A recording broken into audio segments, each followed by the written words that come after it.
Back Telangana Congress లో కొత్త పంచాయతీ మొదలైందా? అధికార హస్తం పార్టీలో ఓటమి నేతలు చిచ్చురేపుతున్నారా? అసెంబ్లీ ఎన్నికల్లో విజయం తర్వాత గెలిచిన నేతలు జోష్ మీదుంటే ఓడిన నేతలు సొంత పార్టీ నేతల మీదే గుర్రుగా ఉన్నారా? అధికార కాంగ్రెస్ లో నేతల సిగపట్లు గాంధీ భవన్ ను హీటెక్కిస్తున్నాయా? సొంత పార్టీ నేతల ఓటమికి నిజంగా ఆ పార్టీ నేతలే కారణమా? తెలంగాణ కాంగ్రెస్ లో కట్టప్పలు ఉన్నారా? ఇంతకీ సొంత పార్టీ నేతల మీదే ఫిర్యాదు చేసిన ఆ నేతలెవరు? Watch this. తెలంగాణ కాంగ్రెస్ లో కొత్త పంచ్. అధికార హస్తం పార్టీలో చిచ్చురేపుతున్న కొందరి ఓటమి. ఓడిన నేతలు సొంత పార్టీ నేతల మీదే గుర్రుగా ఉన్నారా? అధికార కాంగ్రెస్ లో నేతల సిగపట్లు గాంధీభవన్ ను హీటెక్కిస్తోంది. సొంత పార్టీ నేతల ఓటమికి నిజంగా ఆ పార్టీ నేతలే కారణమా? తెలంగాణ అధికార కాంగ్రెస్ పార్టీలో కొత్త పంచాయతీ మొదలైందట. మొన్నటి అసెంబ్లీ ఎన్నికల్లో మెజారిటీ స్థానాలు గెలిచి అధికారం చేజిక్కించుకున్న కాంగ్రెస్ పార్టీలో కొందరి ఓటమికి సొంత పార్టీ నేతలే వెన్నుపోటు పొడిచారనే టాక్ ఆ పార్టీని షేక్ చేస్తోందట. దీంతో కొన్ని స్థానాల్లో ఓడిపోయిన నేతలు సొంత పార్టీ నేతలపై గుర్రుగంతో అధిష్టానానికి ఫిర్యాదు చేస్తూ సిగపట్లు పడుతున్నారట.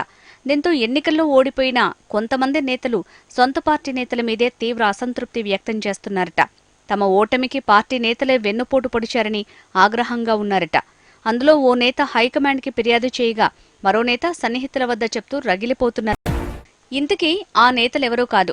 ప్రచార committee chairman Madhu Yashki Goud, AICC కార్యదర్శి సంపత్ కుమార్ కాగా మొన్నటి అసెంబ్లీ ఎన్నికల్లో ఎల్బీనగర్ నుంచి మధుయాష్కి పోటీ చేసి ఓటమి పాలయ్యారు. తన ఓటమికి సొంత పార్టీ నేతలు కూడా ఓ కారణమని ఆయన ఆగ్రహం వ్యక్తం చేస్తున్నారు. నమ్మించి వెన్నుపోటు పొడిచారని, అందువల్లే తను అక్కడ ఓడిపోయానని మధుయాష్కి ఆవేదన వ్యక్తం చేస్తున్నారు. అందుకే పార్లమెంటు ఎన్నికల్లో పోటీ చేయనని తెగేసి చెప్పారట.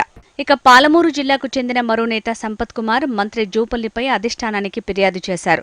తను అలంపూర్ నుంచి గెలిస్తే జూపల్లికి మంత్రి పదవి అవకాశం ఉండదని, అందుకోసమే అలంపూర్ నియోజకవర్గంలో బీఆర్ఎస్ నేతలకు మద్దతిచ్చారని ఆరోపణలు చేశారు.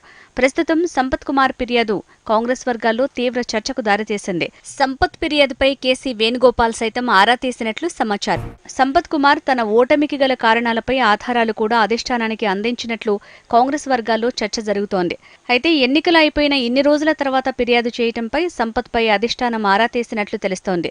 అలంపూర్ పంచాయతీ సీఎం జిల్లా కావడంతో సీఎం రేవంత్ దృష్టి సారించారట. అయితే తమ ఓటమికి సొంత పార్టీ నేతలే కారణమని కొందరు ఆరోపణలు చేస్తుండటంతో నిజంగా తెలంగాణ కాంగ్రెస్లో కట్టప్పలున్నారా అనే చర్చ జోరుగా సాగుతోంది. మరి దీనిపై అటు అధిష్టానం, ఇటు సీఎం ఏం చేస్తారనే దానిపై సర్వత్రా ఉత్కంఠ